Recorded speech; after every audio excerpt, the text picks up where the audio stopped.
El día de hoy vamos a platicar acerca del reino fungi. El reino fungi es el reino de los hongos. ¿Qué se imaginan cuando les dicen hongos? ¿Algo peludo que está en el baño? ¿O tal vez algo tóxico como esto de aquí, donde viven los pitufos? ¿Un pie maloliente? Pues sí y sí también. Pero además de todos esos, existen hongos muy diversos como estos que les presento. Hongos con colores tan brillantes y muy bonitos. Hongos con estructuras muy extrañas. Y este hongo que, por ejemplo, no se peinó. También hay algunos con forma de gomita o tan raros que parecen un molusco en lugar de un hongo. Pues bueno, estos son hongos y de ellos vamos a platicar hoy. Los hongos son saprófitos. Eso quiere decir que, para empezar, no producen su propio alimento como las plantas y además lo que comen es materia ya muerta en descomposición. Eso significa saprófito. Ahora, las partes de los hongos. De manera general, un hongo tiene estas partes. En este, que es macroscópico, es decir, que se puede ver a simple vista, podemos diferenciar muy bien sus partes. Esta parte de aquí se llama micelio vegetativo y esta de acá se llama micelio aéreo o reproductor. Vamos a ver una imagen en dibujo para que podamos entender de lo que estamos hablando.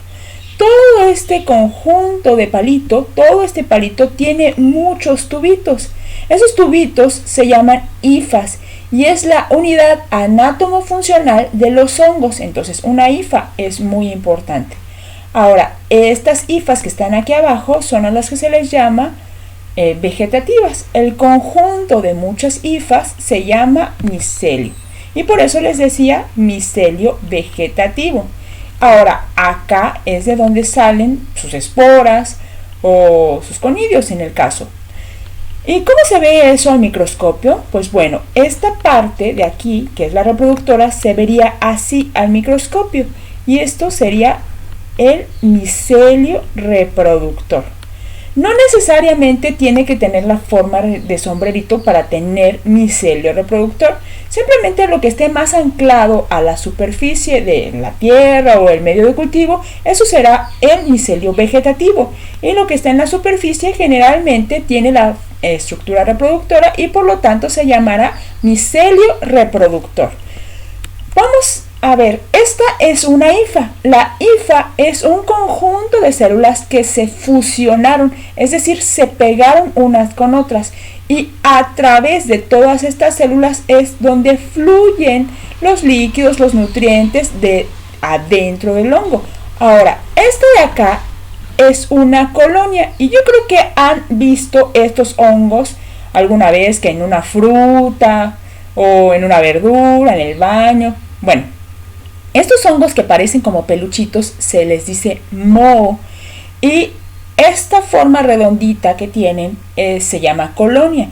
Los hongos, al igual que las bacterias, los podemos cultivar en el laboratorio en una caja Petri y nos quedarían de esta manera. Por ejemplo, en esta caja Petri pues se pusieron 3 palillos como para poder separar las colonias. Pero bueno, a este hongo le importó cacahuate los palillos y se pasó del otro lado. Pero si ustedes se fijan, lo importante que aquí tenemos que apreciar es que tiene una forma redonda. O tendería a ser redondo, ¿no? Y eso sería una colonia. Entonces, en esta caja Petri tenemos 2 tipos de colonias. Esa de ahí y esta. Existen otros hongos u otros integrantes del reino fungi que se llaman levaduras. Las levaduras, a diferencia de estos que les había presentado antes, las levaduras son unicelulares, es decir, nada más tienen una sola célula. Entonces, el reino fungi es muy diverso, abarca organismos tanto unicelulares como pluricelulares. Y entonces, ¿por qué están en este reino? Bueno, una de las características más esenciales de los hongos o de los organismos que están dentro del reino fungi es que son saprófitos, esa manera de consumir cosas que ya están muertas. se tiñe su micelio, hay una clasificación de los hongos. Si el micelio, como vemos en este caso, es blanco, se llama micelio hialino, pero no necesariamente tiene que ser de color blanco, sino con que sea muy claro. Entonces, si es muy claro, va a dejar atravesar completamente la luz. Y cuando nosotros lo pongamos, digamos, en un portaobjetos, y si así nada más lo queremos ver, no se va a poder apreciar, por lo que le vamos a tener que agregar una tinción que generalmente es azul de metileno. Entonces fíjense, aquí no tiene la tinción, pero sí tiene un gran aumento, como lo podemos ver, y acá tiene la tinción. Entonces así ya nos es más fácil distinguirlos. Como les repito, no tiene que ser a fuerza blanco, hay algunos, por ejemplo, amarillo paja o naranja muy clarito, esos son micelios hialinos. Pero también existe micelio pigmentado. Evidentemente este está pigmentado, tiene una coloración, y en este caso ya no es necesario agregarle una tinción para ver al microscopio, sino simplemente los ponemos y ya los podemos ver. Aquí tenemos el micelio aéreo, que sería el reproductor, y el micelio vegetativo, que es lo demás, ¿no? Ahora, por cómo tiene su hifa, se van a clasificar también. Entonces, si a la hifa se le ven todavía las divisiones de las células, ¿se acuerdan que yo les dije que las hifas eran un conjunto de células que se habían pegado? Pero hay algunas en las que todavía se nota esa división y simplemente tienen un pequeño orificio por donde pasan los nutrientes. Total que si se nota aún esa división, entonces se llama micelio segmentado o septado. Y si no se notan esas divisiones porque se eliminó la pared que une estas células, se llama micelio cenocítico. Inclusive en esta imagen, que es a un gran aumento, imagínense 400x, todavía podemos buscar esos septos y no los encontramos. Eso es porque estos, imagínense, como que esta celulita se hubiera juntado completamente con esta. Ese es el caso del micelio cenocítico. Ahora vamos a pasar a la reproducción. Los hongos, como las plantas, se reproducen por miles de maneras diferentes. Que por ejemplo, ustedes han visto que las plantas les cortas un cachito, la plantas y ya vuelve a crecer. O a lo mejor siembra su semilla. Hay algunas plantas que las polinizan las abejas, y etcétera. Pues bueno, algo parecido sucede con los hongos.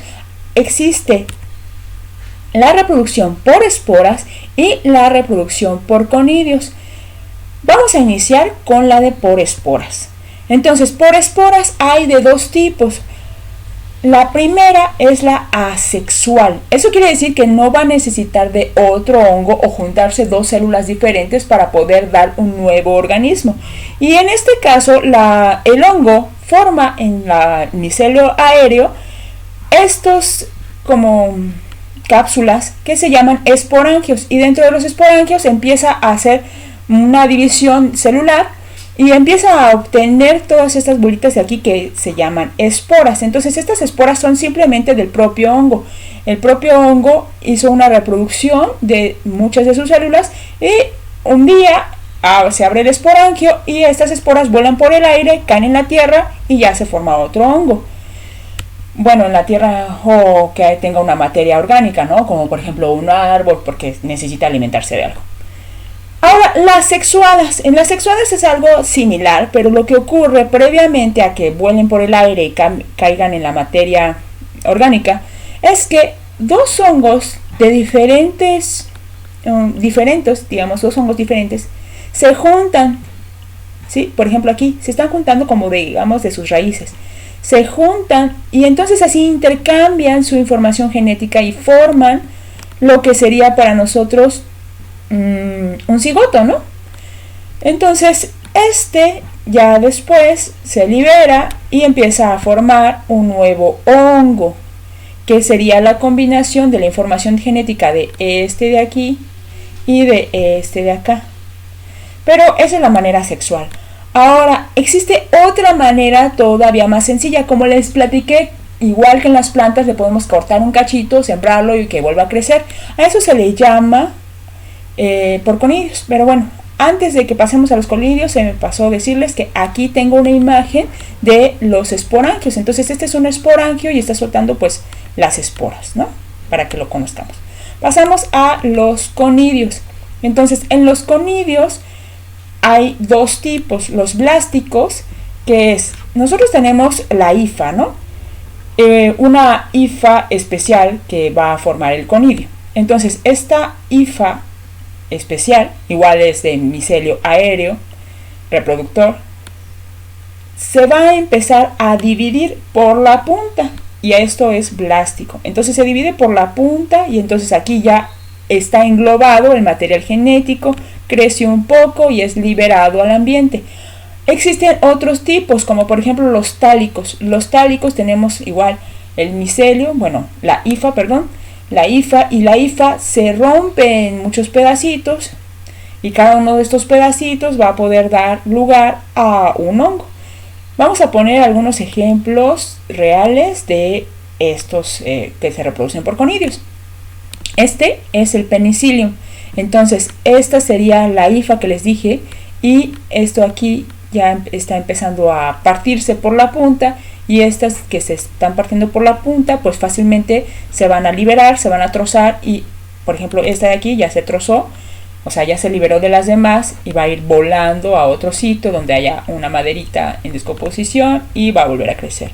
O los tálicos, que es donde toda la hifa, bueno, la parte superior de la hifa se empieza a quebrar, ¿no? Entonces empieza a hacer las divisiones de la hifa para que cada una de esas divisiones dé lugar a un nuevo hongo. Espero que esté clara la reproducción y vamos a pasar a una característica especial que tienen los hongos. A los hongos les gusta mucho la temperatura fría y húmeda, pero a veces no se encuentran con esa temperatura fría y húmeda, como por ejemplo cuando nos invaden a nosotros. Nosotros tenemos una temperatura corporal de 37 grados Celsius y eso la verdad no les gusta a los hongos. Entonces existen algunos hongos que se llaman hongos dimórficos y esos hongos dimórficos van a cambiar su forma para poder sobrevivir dentro de estos organismos gigantes y con mucha temperatura en donde les tocó caer, porque pues las semillas, las esporas, los conidios no decidieron, sí, me voy a ir, miren a ese árbol de ahí, sino que simplemente fueron arrastradas por el viento y cayeron donde cayeron. Entonces si cayeron de nosotros no les va a gustar y entonces va a cambiar su forma. Un ejemplo de eso es el Histoplasma capsulatum. Esta sería la forma normal, este sería el micelio aéreo o reproductor y pues por acá vemos sus hifas y entonces al caer en nosotros, estos se van a convertir en levaduras. Esas que les pasaba al principio, que son unicelulares. Por ejemplo, Histoplasma capsulatum, al caer en un ser como nosotros, que tiene alta temperatura, lo que va a hacer es transformarse y se va a convertir en esto. Por ejemplo, esta imagen que estamos viendo aquí es uno de nuestros fagocitos, es decir, las células de nuestro sistema inmunológico que se comen a los patógenos y efectivamente se comió a muchos Histoplasma capsulatum, pero en este caso ya no tenían su hifa y que el micelio vegetativo y el micelio aéreo, no, sino que eran puras bolitas. Cada una de estas bolitas es levadura. Entonces, algunos de estos hongos, cuando vuelven a encontrar las condiciones que a ellos les gustan, como por ejemplo, si esto lo partiéramos tal vez encima de un hongo en un clima frío, podrían volver a salir sus pelitos y todo esto. Hay algunos que sí pueden realizarlo y hay otros que no, que nada más se van a tener que quedar como levadura. Pero es la manera que los hongos tienen para sobrevivir en un ambiente que no les agrada tanto. Hasta aquí la introducción al reino fungi. Si ustedes tienen alguna duda o curiosidad, me la pueden dejar en los comentarios y nos vemos en la próxima. Chao.